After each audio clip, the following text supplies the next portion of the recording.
I once heard of Billie Eilish's voice being described as whispery. Actually, in her YouTube channel, I think some of her videos actually say she has a signature whisper. And I think that can be a little misleading. To me, a whisper is a type of sound that has very little tone in it. It's predominantly airy, kind of like, I should have known.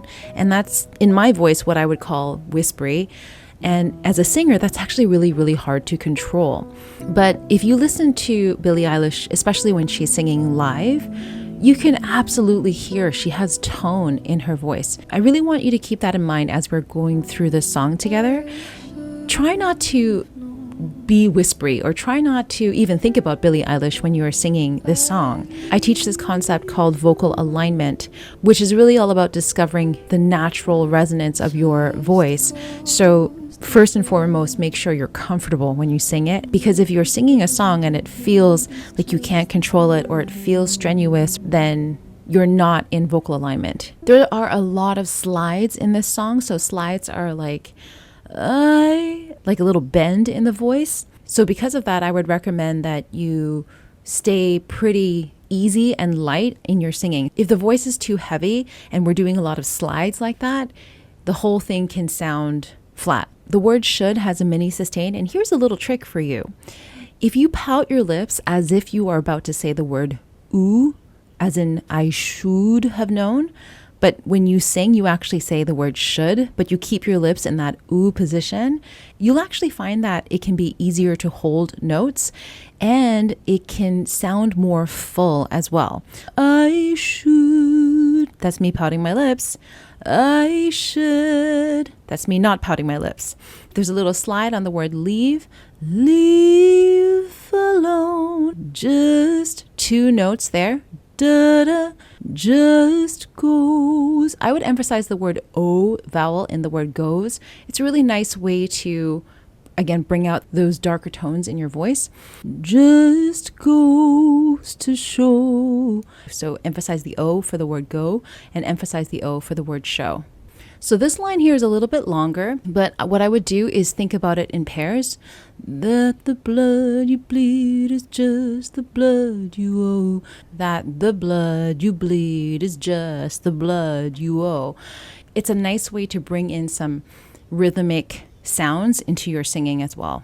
She has a lot of vibrato when she sings. We were a pair, which is again evidence that she has tone. It's really hard to have vibrato if you're predominantly airy. And that's definitely not what Billie Eilish is doing at all. So again, don't think that it's just all air and whispery. It's not. There's tone in there for sure. But I saw you there. I would drop my jaw, open my mouth a little bit more for the word I, just a bit more, because that can bring you more space to move up to the next note, which is the word saw.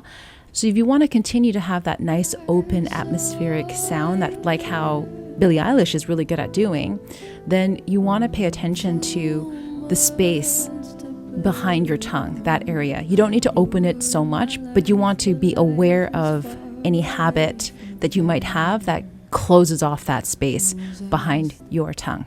But I saw you there. And link the word saw and you together. Saw you, saw you. It's like it's one word. Way easier to sing when you find these links between words. Another slide down this time. Too much. And the word too and much are very connected. So you're literally saying too much, as if you're saying tomb. Same as before, I recommend linking these in pairs or in sets. You were my life, but life is far away from fair. This section here is the pre-chorus, so it's the bit right before the chorus. And melodically, there's a bit of a departure from the verse. This note can feel quite low, especially for singers who have higher voices.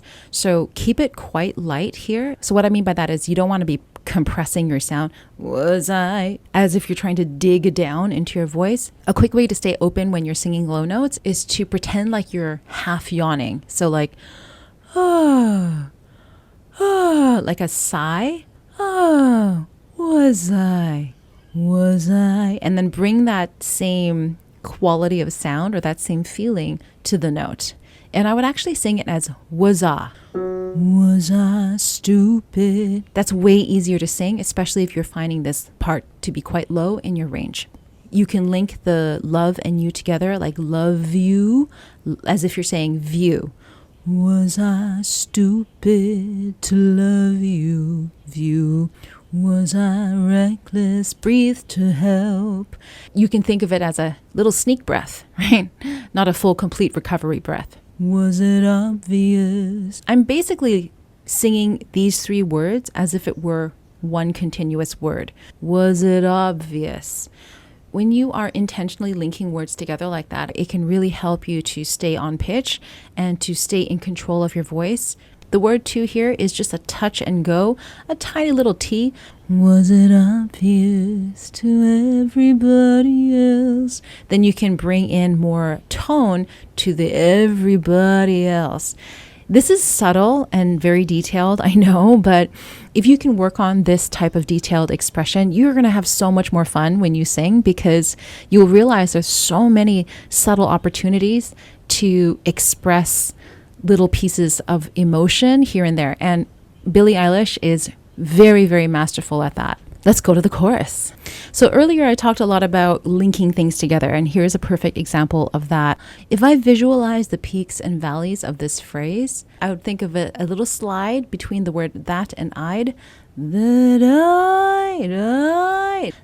I'd fallen for life. For the next line, same thing with the peaks and valleys. You wouldn't. There's a little bit of a slide up there. You wouldn't. And actually, I'm bringing the N to the word were, like this. You wouldn't. When we break it down like this, it sounds strange, but when you sing it together, you will feel like you can follow the melody very easily if you know where to link words. You were never on. What I like about this is that when I bring the N to the end of were, then I feel like I'm already at this upper register part of my voice, which is where you want to stay for this rest of the line here, because the word my is actually on a higher part of your range. So you need to be making your way up to the upper register. If you can get into the feeling of the upper register earlier, then you're not going to feel stuck by the time you get to the end of this phrase here. Let me show you what that sounds like. You were never on. The word on, I'm already feeling like I'm up in the upper register feeling there. The word my then comes in super easily because I'm already up there, if that makes sense. When I do it this way, I feel like the doors are opening to the upper register earlier. Let me show you what this sounds like if I don't intentionally feel my way into that upper register, or another way of putting it, I don't blend into my upper register early enough. You were never on my... Easy to flip, easy to lose control, right? You almost hear me tensing up a little bit. So the next line here, the word fool starts up actually in the upper register. That's in your female first bridge. That's B above middle C. So now, because we've already opened the doors to the upper register here for the word my side, we just need to muscle memorize that and tell ourselves, hey, stay in that zone, right? Because what we don't want is to open the doors here and then slam it closed for the next line. Let me show you what that might sound like. You were never on my side. Fool me once. Do you hear how the doors almost slam shut on the word fool? So then it feels like I'm hitting a roof again. So remember, the word fool is in the same zone as my side. My side. Fool me once. Same tone as the word my side. Fool me once. Fool me twice. Are you dead? The paradise. This whole section here is in the same category of sound, you can put it that way, or the same zone of the voice. Sometimes what I hear students do is they get into this upper register here, fool me once, fool me twice, and then they drop down to a heavier feeling in the voice for fool me twice. I think that's okay as long as you can find your way back up to that upper register for Are You Death or Paradise? Because this one jumps back up there again, right? But if you find like that kind of switching of the voice is challenging for you to control, then I wouldn't do it. I actually would keep this whole section in the same tonal quality of the voice, if that makes sense. Think of it as being in the same room. Now let me show you what it sounds like if I'm switching. Fool me once, fool me twice, are you death of paradise? I'm singing with a more headier blend for fool me once, and then I'm bringing in more chest for fool me twice. But then part of me is like, well, then do I bring in more head for Are You Death or Paradise, or do I keep with more chest in that? So that's why it gets confusing, right? If we start feeling like we're switching between one tone to another, it starts to get really confusing fast. That's why I teach vocal alignment. I don't teach, oh, switch here, switch there. Even for me as a singer, that's confusing. If I approach everything that I'm singing as one continuous tone, then it frees me up mentally. I'm not thinking, wait, where do I go now? Let me sing that section again with a mindset of just singing in one continuous tone that's balanced and vocally aligned. Fool me once, fool me twice, are you death or paradise? For me, that's easier and more comfortable for me to sing, and I'm not at all thinking head voice, chest voice, wait, where do I mix? I'm not thinking that at all. So now that we are in the same room or category of sound or same quality of sound here for this whole section, I would actually keep that sound for the rest of it. The word now is lower, right? So instinctively, as a singer, if we're not careful, we might think, okay, so it's lower, I'm just going to use more chest voice to sing that. Now you'll never see me cry. And that's okay if that's what you emotionally you want to bring in that feeling. But I would be careful with that, because if you're not careful, it can sound kind of sudden, right? So actually, for this first chorus especially, I would keep the tone the same. You can change it for the last chorus if you want to, but I would recommend keeping it the same, because then you have a little bit more room to grow and more sounds to play with throughout the song. So we're going to go, are you death of paradise? You're going to muscle memorize where that is, so you're going to feel like the doors are open, right? You're going to retain some of that feeling. Now you'll never see, take a breath, me cry. Take another breath here. There's just no time to die. Stay in that same sound for the word there's just no time to die. Now you'll never see me cry. There's just no time to die. If you're doing this and you're thinking, whoa, this is actually harder to maintain the sound that way, you are correct. It is harder. It actually takes more skill to sing light and connected, so you're not flipping or switching between one sound to another. And this is why Billie Eilish is so good at what she does. She just leads the listener through this atmospheric story in her singing. You know, it almost doesn't really matter what she's saying. She has all these subtle textures. There's always something to listen to, if that makes sense, right? You're not just like, oh, there's her high notes. Oh, that's her belt. Oh, that's her, you know, that's her chest voice, and that's her mid-range. There's all these nuances of sound. At the end of the day, there really is no perfect right way or wrong way to sing a song, as long as it's not hurting you as a singer. One more thing about singing in this lighter sound, if you are in falsetto, what I mean by that is you're fully airy, you have no feeling of that core sound or that tone in your voice, then I wouldn't actually recommend you to be practicing this song right now without guidance. So without a coach helping you to find that core sound, that line of sound or that tone in your voice. Falsetto is fool me once, fool me twice.